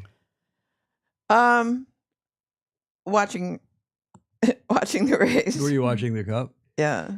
Well, it was a It was good. It was a good series. Traditional America's Cup in some ways, not quite the last traditional, because we had a good traditional cup, two of them, in fact, down in Auckland in 2000, 2003, and then a pretty good cup in Valencia, Spain in 2007 before things kind of went upside down. And we've had the various strange events since then. But that's this day in history, Julia, 30 years ago today. I think we'll be celebrating Peter Stephenson's new project. Yes. For many years to come, too. I certainly hope so. Bravo Zulu to him. We'll stick on the cup for a minute and just tell you that there is, I said at the top of the show in the tease in the show notes, it's very quiet. I'm hearing things that I am not been given permission to say publicly. But it's not much different from what we've been saying publicly on this show. I do think things are moving in the direction we've been telling you about for some time. The Italians look like they're going forward smartly. I don't know whether it's smart or not, but in the smartly sense of the word, meaning with dispatch. Mm-hmm. The French, some say they're in, some say they're out. We'll see. The Americans, not quite sure what they're going to do. Sir Ben trying to raise money. There is a lot of talk about a hookup between Sir Ben and Ernesto Bertarelli. Yes, Julia, look at Julia's looking askance. Really? Yeah, and of course the issue is the nationality rule and how would Ben's British sailors be able to mesh with a Swiss team? Well, the Swiss would have to be a British challenge, presumably, and maybe Ernesto will back them. Remember, his ex-wife, his former wife, was Miss Britain, Great Britain. Oh, yeah. But they've long since split, so we shall see. John Emmett says he thinks Ben has the money. Well, maybe the money is somehow together with support or is support from Ernesto Bertarelli, but no announcements on that. It's very quiet. It doesn't, we told you, we broke the news on this show that despite everyone else saying, it's going to be in Greece, it's going to be in Athens. It ain't going to be in Athens, as we told you, having gotten through to the Prime Minister's wife, and Mr. Dr. Andrew McIrvin has helped us suss some of that out as well. But that's the cup date. The only thing that is not changed, and I will repeat, is that the Royal New Zealand Yacht Squadron still are just letting the team and Mr. Dalton run the cup, which is contrary to the deed of gift. It's absolutely positively Croutonic. And the Royal New Zealand Yacht Squadron is, without question, the worst trustee in the Cup's history. The glory days of 1995 when they won it, fabulous job, and they've been the club through which the major challenge, there's been a couple other clubs that were involved with Chris Dixon and so on, but this club is a fabulous club with a bunch of fabulous people. They've got some financial problems now because a lot of members have left, in part in disgust, but there's just no defense for what they're doing, no pun intended. Andrew says Ernesto is a member of the Royal Yacht Squad. Yeah, and he's a member of New York, too. Yeah. So, you could conceivably, you could see a stitch up even with New York in some capacity. And, those three teams did meet in New York. We told you about that. Yeah. But I'm not going to say any more than that. I don't want to get into trouble with anybody. And frankly, I don't know much more than that. Let's just leave it at that. Jonathan Frank is, Julia, he's off to Frankfurt. Speaking of Frank. Yes. Frankfurt in Deutschland. He'll catch us in replay. Good. Good trip. And hopefully he has a good, safe trip on his 777. Yeah. So, piloting for United. Okay, that's the Cup report, and we'll get back here now. Somebody asked me the other day, why do you keep looking up here to the right? Well, that's because up on top of this main monitor on which I switch the show, I have a monitor, a display that shows the current slide, the next slide. Mm-hmm. So I can see what's coming up because my little old brain can't remember all these slides. Too many, Julia. Let's go to Sail GP. John Emmett was asking about Sail GP and the Cats racing. And the Cup did then lead to the Cats racing in Sail GP, but we're more or less at the midpoint of the season with 2, 4, 6, 7 events remaining. The next one is the 7th and 8th of June, the Mubadala New York Sail GP coming up here in 20 some odd days. And here is the video.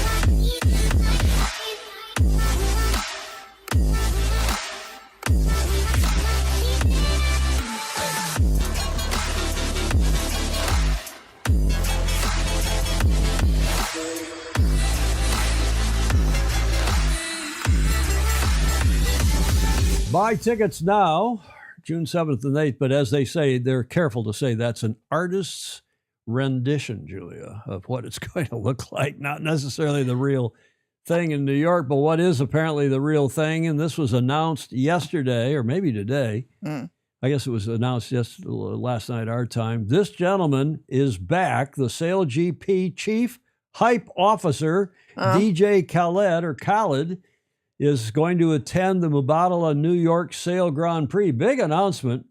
The real only news besides, we're going to tell you about the wing in a minute, the wings, repair to the wings. Sail GP CEO Sir Russell Coote said, quote, "We are excited to welcome DJ Khaled to the Mubadala New York Sail Grand Prix next month, which is shaping up to be the crown jewel." Wow.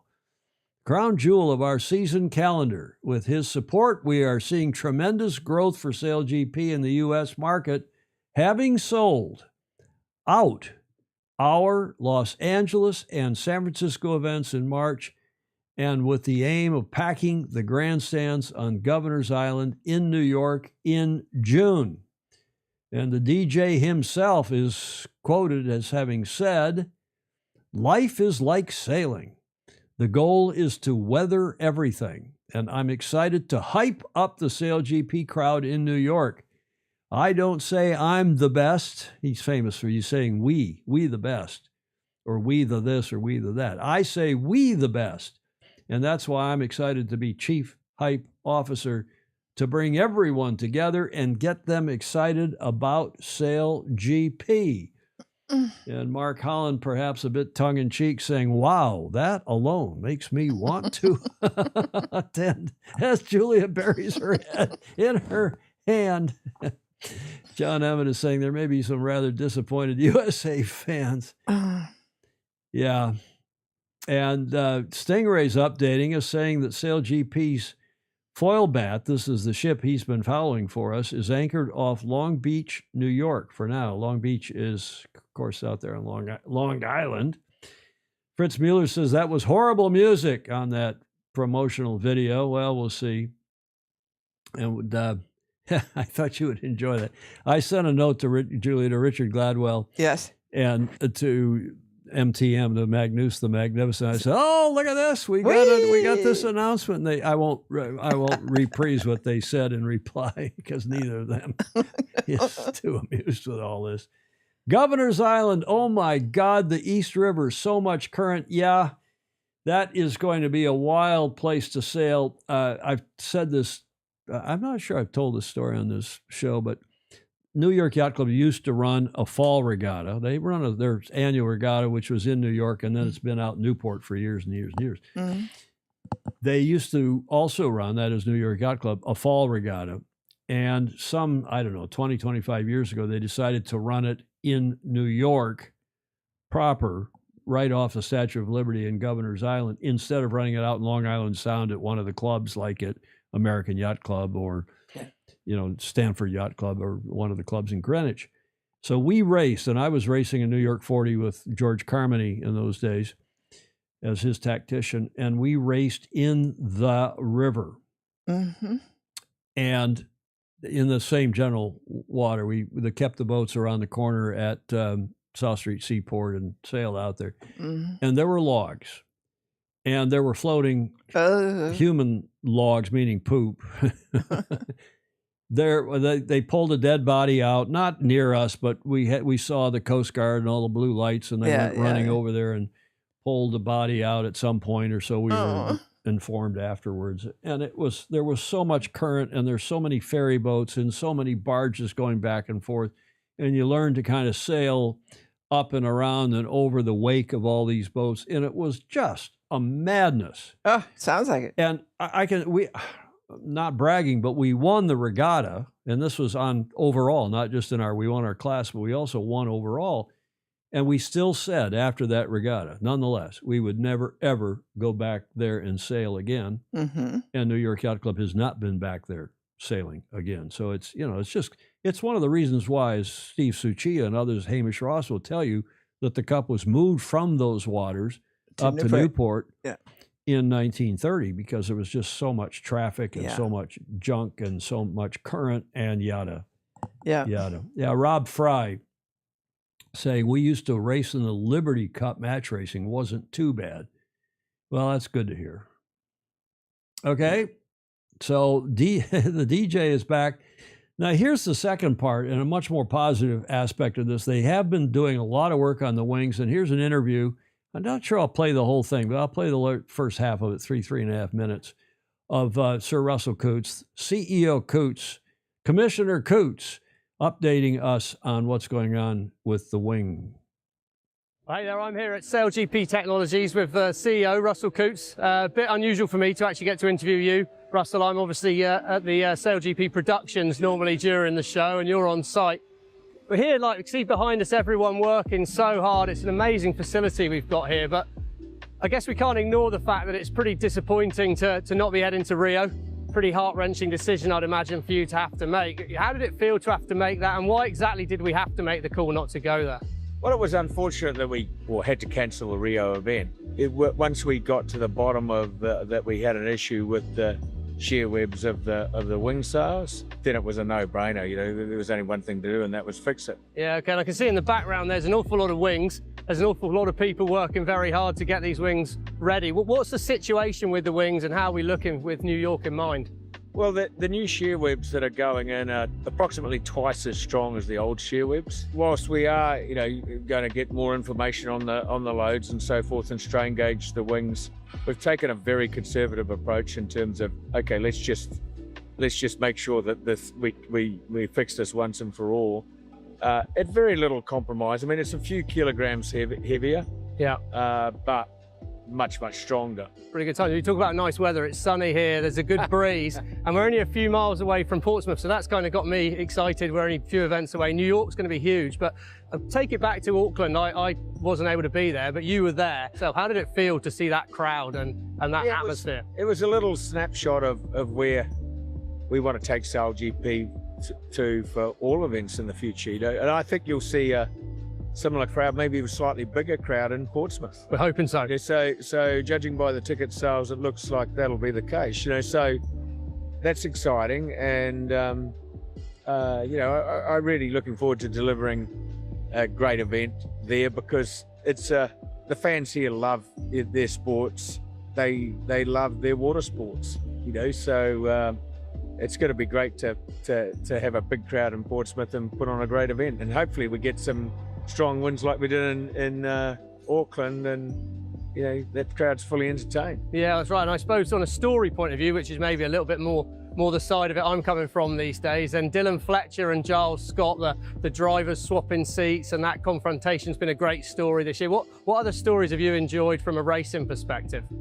Well, there's been lots of them. Really, Dylan started off the season really hot, didn't he? Yeah. I mean that was amazing. Him jumping in. I mean, that he's with a fantastic team. We all know that, but to jump in, drive an F50, not the easiest challenge you could face, and he was leading the season after 3 events. Fell off a little bit in these last events, but still right in there. I mean, the Australians, very tough, obviously, but the good thing is that you're starting to see teams like the French coming through. I think clearly the Spanish are now, showing they're a quality team. I mean, they won the league last year. You kind of expect that, but they're just reinforcing that this year, I think. And they look to me like they're going to get stronger and stronger this year. They've got youth on their side. They're still one of the youngest teams, if not maybe the youngest in the league, and stacked full of talent. How good are they going to be in 2 seasons' time? You know, I mean, that's the challenge that some of the teams with the older athletes have got. Some of those older athletes, I know from personal experience, probably going to be hard for them to see the improvement that the young athletes on the Spanish team are going to see over the next few years. So, you know, I think that's going to be a challenge for some of these teams. And if I were them, I'd be looking hard to bring on some new talent and start to bring that on stream now, get those new sailors trained so that you're in a position to compete with the Spanish. You could easily see them dominating like the Australians have done for the last seasons. Yeah, especially if the other teams sit back and just wait for their older sailors to kind of serve out their terms. Yeah, we saw that with Canada, didn't we, in Auckland, unable to sail because they didn't have a deep enough squad to kind of cover the loss on it. Exactly, and there's plenty of young talent out there now, you know, and a lot of these countries have got, have got that talent in bucket loads. And it's just a matter of now bringing them in and upskilling them on an F50, of course, you know, and this style of racing. Yeah, and the Seafoils seem fun. Seems to have almost been a little bit of a leveler. Do you think that's partly responsible for 5 events and 5 different teams winning, or is that just the competitiveness of the fleet? Well, it's kind of been a leveler in some regards, but I was on a conference call with Paul Beaker, one of our designers, and Tom Slingsby, and they were talking about the T4s, and I was just hugely impressed by the knowledge Tom has of those T4s, and they're actually quite reserved. You know, like a couple of times during the conversation, he said, "I don't want to give away too much," and I was thinking, well, you know, everyone can see your data, so there must be some things in there that they think they know that. And they also believe that the others don't know. Yeah, that's giving them this performance advantage. You know. Yeah, and I guess it's all very well having the data, but you've got to know the question to ask it to get the answer out. Well, precisely. You know, and you know they're probably clever enough to only use it when they need it too. You know, so you could imagine if he was that reserved talking to our principal designer, who I would inherently trust not to spread that around. You know, then you know. Clearly, they're probably smart enough to disguise it, you know, in terms of only using some of those features when they really feel they need to. Yeah, well, I guess one final question, which probably everyone's interested in, is what's the mid-season appraisal for the commentary team? Right. Yeah, okay. I think this guy Stevie Morrison is a much better interviewer than he is a commentator. Frankly, I was pleased with what he did. And Russell's always got a twinkle in his eye, and you notice people must like the video because the comments have stopped in the chat. They're paying attention. If you want to watch the rest of the video, you can go back. It's on their YouTube channel, on the SailGP YouTube channel. And as Stingray says, the AC is in a dead period. Thank goodness we have SailGP. I'll duck back in here. For a live sailing product in all my years of being involved in, you know, both competition and running events. So, yeah, encouraging stuff. Oh, thanks very much, Russell. Well, hopefully see you in Portsmouth. Thanks for your time. Take care. Okay. Did you enjoy that, Julia? Mm-hmm. I thought that was a good piece of video. Okay, so the season is, as we said, halfway, more or less the halfway point. Australia, Tommy Slingsby, the aforementioned by Russell, is still on top, despite having a tough regatta here where his wing came crashing down. He's on first place with 39 points. Dylan Fletcher, sailing for the Brits, is in second, just a point behind. And Spain's Diego Botín, also discussed by Russell, as not only an up-and-coming team, I mean, good team. Yeah, good interview, Ted Ryman. Pretty good. He just won last season. Yeah, right. Julia was doing that during the interview. She loves that Spanish team. I think she's got a new thing, not just for Brits and Kiwis and Aussie boys. You got a new thing for Spanish boys. Los Chicos. That probably started with Diego Botín and his crowd. So that's really that's the standings. Then it goes down. Pete Burling in fourth, and Giles Scott, the Brit, of course, helming for Canada in fifth, having brought that team way up. and on down the list. I hope the U.S., I hope Taylor Canfield and Mike Buckley, they keep doing cringeworthy stuff on social media, but who am I to judge? I hope they're making a lot of money, having a lot of fun, and I hope they sail better in front of their another hometown audience in New York. 7th through the 8th of June, the Mubadala New York Sail GP. We've been updating you, Julia, and everyone else. We've been updating you on the IQ Foil event. So let's go to the dip into the Olympic classes here for a second. This event we told you about for the last couple of shows has 215 registered sailors from 23 nations. It's the IQ Foil Youth, which I believe is U19, under 19. Maybe junior is U19 and youth is U17. International Games, and it's in Tourmaline on Lake Garda. And they have had a fabulous event, a big turnout, lots of breeze, a northerly breeze and southerly breeze. Here is their wrap-up video.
Nice video. I'm not so sure about the music, but it's okay with me. Did you like the music, Julia?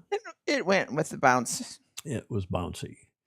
Stingray asking if you're ready for a shot of bourbon cream yet, or are you going to pass today? Nobody's asked me. Oh, I'm in trouble. I'm in trouble. Oh, I don't need it, but it's just sitting there. I don't know. People also have noticed that I have redone. Pedro noticed it last night. Look at Peter still standing by there out on his boat. He's got his headphones on, rocking back and forth. Okay, Julia, I also redid the table behind me. The answer to the questions at the top of the show is what's different? Oh, I've gone back to this black table, which matches your table, and this table in front of me is now black. So, we're getting classy here. Hand-painted by an expert. Hand-painted over the weekend because we had nice weather. Okay, Julia. Clayton Embley's bourbon cream. Oh, yes. How much do you want? Just a dollop. Oops. There, a double dollop. Double dollop. Oh, your coffee sure smells good. I'd love to have some, but does smell good. As Pedro would say, I'm off the terps. Do you know that expression, Julia? Terps, meaning that's what turpentine, what the Aussies call booze. Oh, yeah. They say, right, Peter? Are you still up there? Do you have audio? Yeah. Do you call it? Do you call it the terps? Not? No, we didn't hear you till just now. Yeah, can you hear me or not? Now we can. Yeah, okay. I've got it on the headphones. So if you wanted to, I could have given you a tour of my new cellar on the boat. Who was the cellar we went through? Whose cellar did we get a tour of? Andrew. Andrew Pindar. Oh, Pindar. It was Pindar's cellar we did. Yes. By the way, he's promised us another tour. Apparently, he's got some significant updates. Oh, good. Right. Well, I've got some holes in the bottom of this boat in the framing where we can start to set up a cellar in all the ribs. Oh, yes. Construction. Perfectly cooled. Exactly the right temperature. Yeah, it's fine. I can, if you want, I can line up a quick 20-second tour if you want to give me a second. We'll do it another time if that's okay. We're an hour and 45 minutes into this show, and I've been promising everyone I'd try to keep it under 2 hours. So thank you again, Pedro. We'll get a tour of tune that cellar up, and we'll get a tour of it. Yeah. Well,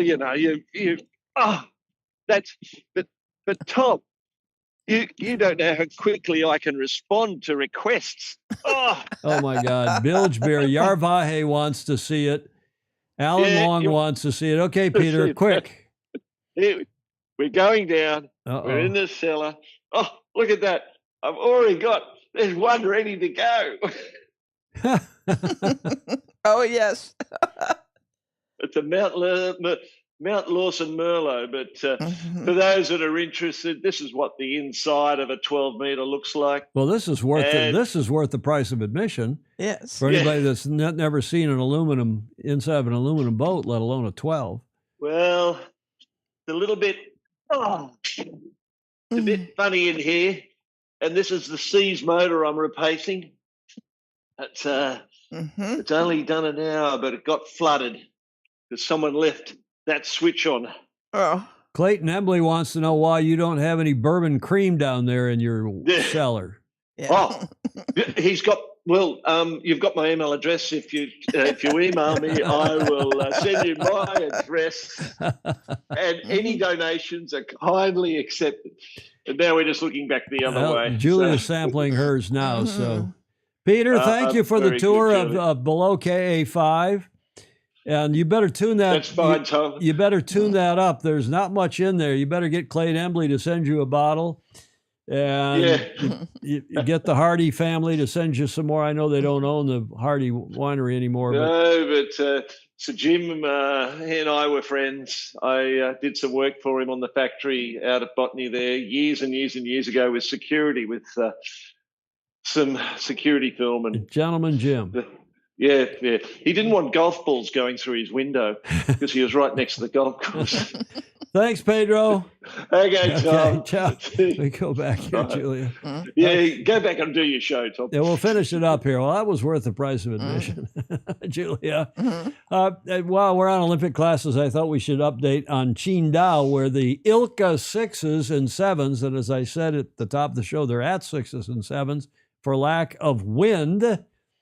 Going on the 10th through the 17th. Today was day 2, and they've had no racing in the first 2 days at the Worlds in Qingdao, which, of course, was the venue for the Olympic sailing when China hosted the Olympics in what, 2000? Tell me what? 4? Was it? 2000 was Sydney. 04 was, maybe 04 was Greece, was Athens, and then 08 was China. Somebody help me out in the chat because I can't remember. I think that's the correct order. But that's what's going on, and I got some great photos from the Sail World articles on both this day 1, and it looked like they were going to have some breeze. And the first day of the ILCA World Championship, just 2 days ago, qualifying series brought up a dual challenge. Speaking of tide, like New York Harbor, tide and wind in the waters off Qingdao. According to the Chinese lunar calendar, today marks the 15th day of the 4th month, a period known for the strongest tidal currents of the month. Low tide occurred at 10. Why did they talk about all this in the lead, literally the opening paragraph? But it was, they had nothing else to talk about because they didn't get any racing in. Great photos of the attempted racing right off Qingdao there. And remember back in the Olympics, 2008. Thank you, Richard Gladwell, Sail World NZL. Do we know if Lily's commenting? If who is? Lily. Lily is, yes. John, I think, said in his report, yes, Lily is there doing television work and doing her usual superb job, or so one hears. Yes. The day's challenges went well beyond tactics and boat speed. The wind speeds, short swell, floating debris, or debris, as you from the Commonwealth would say, brought in by the tide, and even swarming insects made for an unpredictable race environment. Sounds like an unpleasant race environment. Yeah. In the brief windows of consistent breeze, sailors fought for clean starts, often pushing the line aggressively. Frequent general recalls and black flags from the race committee revealed the intensity and risk-taking mindset present across the fleets. Not a great background for sailing a regatta, Rob Fry is saying. Where are the sandy beaches and palm trees? Well, you'll find those in Long Beach. Long Beach. Oh, Long Beach. Yeah. Both Claire and New Zealand. Richard Gladwell. Richard Gladwell. Confirming, yeah, they were in Qingdao in 08. I think I said that. Okay, so here's some pictures from today. It was even lighter. Oh, poor. It was even worse. The second day of qualification at the ILCA World Championships brought stillness rather than sail. With calm seas and motionless air, the day became a test of patience, resilience, and focus for all competitors. There's a couple competitors that are focusing as they wait for the breeze, and then they finally gave up, and some sailed back in, some paddled back in, some were towed back in, and here is the video.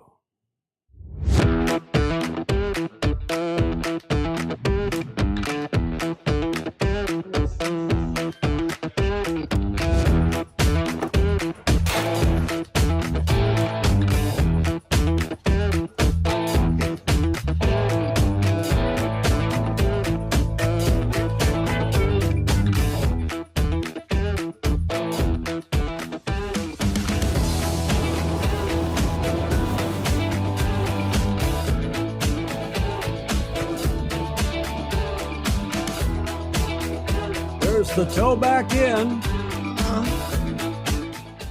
And we'll see how they do. Well, it's Wednesday down there now. How they do today. Over there, I should probably say. Yeah, stuff happens. Everybody should be towed back in if anyone is towed back in. Well, I think probably some opted not to be towed back in, Clark. And that's what's going on at the ILCA 6s and 7s, their world championships in China.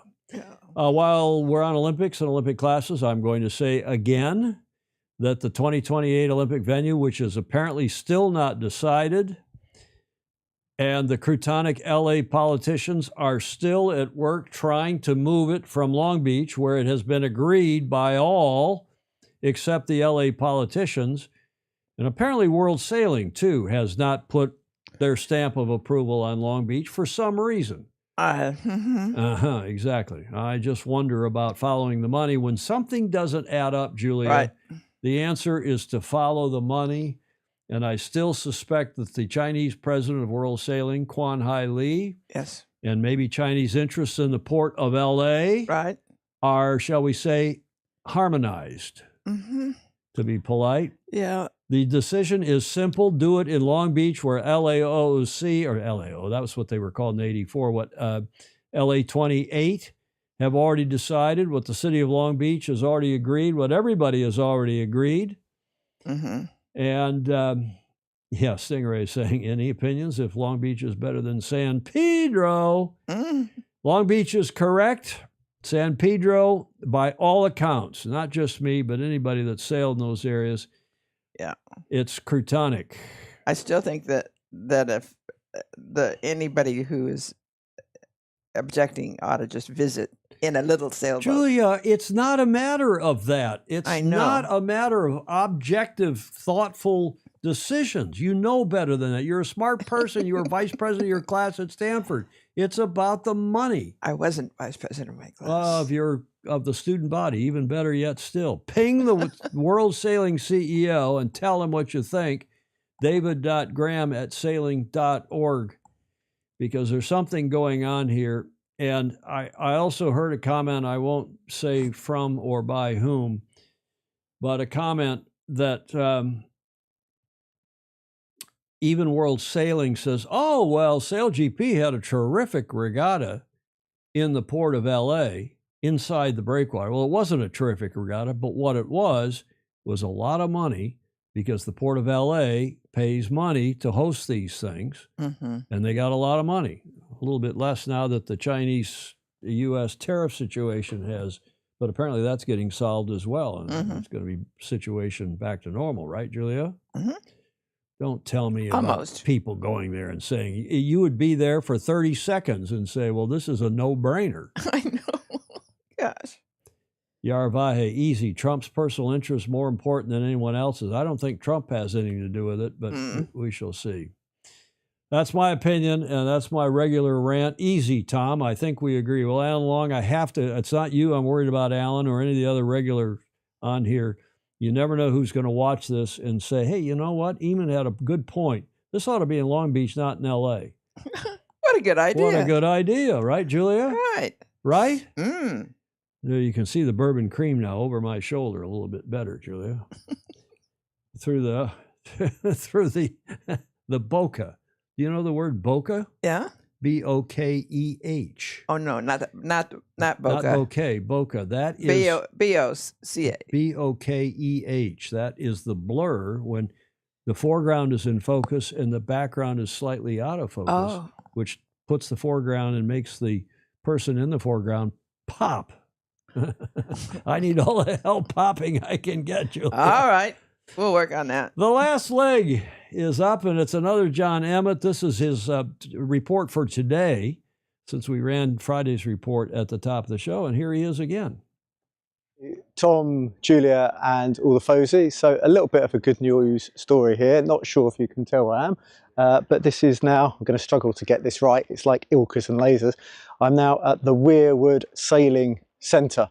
So it's something I have a huge amount of mixed feelings with, because obviously the sailing club was very much part of my life, and actually the reason I'm full-time sailing now, the reason I've been involved with 2 Olympic gold medals, the reason I've got a sailing wife and all sorts of things. But I think, you know, I'm looking around, probably lost about 30% of the boats in the boat park. But the key thing is there are still people on the water and enjoying the sailing. And yeah, it's a really nice day here. We're going to keep this quite short, not only because for the Friday show I probably recorded the best part of 10 minutes, because I haven't put any sun cream on, and that's something we need to really think about. I've got a lot of very good Australian friends, and it's one of the things in Australia, I need to be very careful of the sun, and there's a lot of people in my age group who are unfortunately getting bits cut out of them, because we've had such a lovely time outdoors, on bikes, on boats, etc. But yeah, it's really nice to be here back at the Weirwood Sailing Centre. I say the absolute key thing is to get people on the water, and it's really important now, as much as possible, to look back and learn something. I think it was only a couple of shows ago I joked about 2025 being the year of the lawyer. Many a true thing said in jest, but I think between the various parties here, I guess £250,000 went to lawyers, which is money that probably could have been better spent buying Ilkers for young people, but we can't change whatever's happened in the past. We can focus on the future. But yeah, 2025 does seem very much the year of the lawyer, and that's why I think it's really important to communicate. And all these central themes we have, which are so important for sailing, they're actually true for real life, because you know, it's only with good communication that you can get good outcomes. And you're never going to get everybody to agree with you all the time.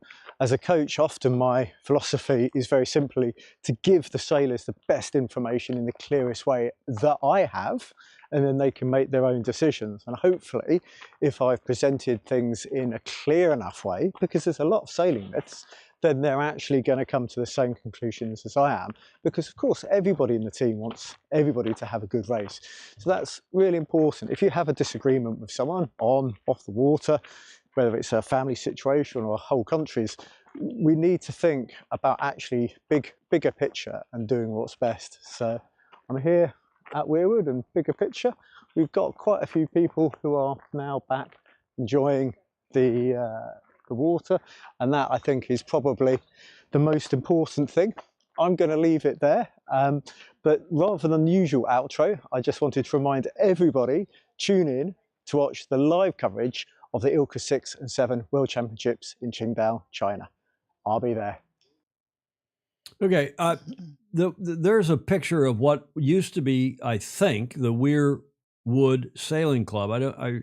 We covered this on the show once or twice with John, but apparently whoever owns the lake and around the reservoir, the water and the land and so on, they couldn't come to terms with this club, which is what I think the theme of this discussion, and lawyers and money, so on, that John was talking about. They couldn't come to terms, and apparently the owner of that reservoir, the lake, whatever, have subsumed the Weirwood's Sailing Club, and they now own the facility. They own apparently the access to the reservoir and so on, and they've renamed it the Weir Woods Sailing Center. So at least there is still sailing going on there. Tell me, John, in the comments if I've got that wrong, because we didn't have a chance to talk about that. But I believe that is the case, and if so, well, bravo Zulu, at least it's carrying on in some capacity. Peter Stephinson said he really liked the cover slide for today's show. He told me last night in the tech check. And he congratulated, Julia, our graphics department. As you should. So knock on the door next to you and congratulate all hey, those. Guys, all you up there, it was great. All 25 people back there in the control room in the graphics department, right? Yeah. Peter's been here. He's one of the few people who's been here in Studio B. Yeah, he knows better. And one of the few people who sat in this chair. That's correct. He came right in here and sat down and was ready to push buttons and go live. So any time, Peter, we'd welcome you. Okay. It gets us to the D block here, Julia, and Whiskey Tango Foxtrot, your favorite guy. Yeah. I can't remember if I run this one before or not. But this is to keep Gordon Smith happy because he sent this. And if it's a repeat, well, it's a good one. You can't run through a campground. You can only ran because it's past tense. Oh. The pun of the day, Julia, do you approve? Oh, yeah. Or give him a finger wag if you want. No, he doesn't. No. Oh, I pushed the audio. Okay, that's from Gordon Smith, the Brit living in Denmark. The next one, retired, seen it all. This is in honor of us, I guess. Done it all, heard it all, just can't remember it all. Yay! For sure. Yeah, Greg Phillips. He sends, that was a clean one. Normally the ones he sends in are not so clean, Julia. Oh. Greg Phillips down in Australia. I've just heard there will be a male version of Alexa. You know what Alexa is? Google's Siri. It will be, my Siri just lit up here on the desk. I better turn that off. It will be called Alex. And you will have to ask the same thing 10 times and wait 6 months for him to do it. Yes. Julia, indeed. you blame me all the time. You have to ask me 10 times to do something and wait 6 months for it to happen. So I thought I would dedicate that. Thank you. I appreciate it. And my front door. I got to still fix your door. I am working on it. Sure you are. You don't believe me at all. Ted Ryman sent that up. Another clean one from Ryman. Yeah. God. Speaking of clean ones, this one also from Ted. If at first you don't succeed, then skydiving is not for you. Thank you, Ted. That's lovely. And Julia, this one I'm going to dedicate to me, vis-a-vis you. Geez, Grandma, it's not that hard. Go into settings, select Wi-Fi, select it. Tap it with your finger. Oh, my God, any finger. That's like me sorting out Julia's accounts on her computer over and over and over again. Well, somebody messes it up. Somebody messes it up. Not me. That's also from Greg Phillips. Clean. Yeah. And then finally, we dedicate this to everybody of a certain age here among the Fozy. Old people at weddings always poke me and say, "You're next." So I started doing the same thing to them at funerals. You're next. Ted Ryman. Another one from Ted. Terrible Ted. I thought it was hilarious. Huh? I thought it was hilarious. Give him some applause here for that one. Huh? I thought it was hilarious. Julia, we're to the finish line. Thank God we're 3 minutes after 3 o'clock, 1503 here. And you like to say, don't miss the opportunity to like, follow, and share. Each of those are important. And take just a mark of your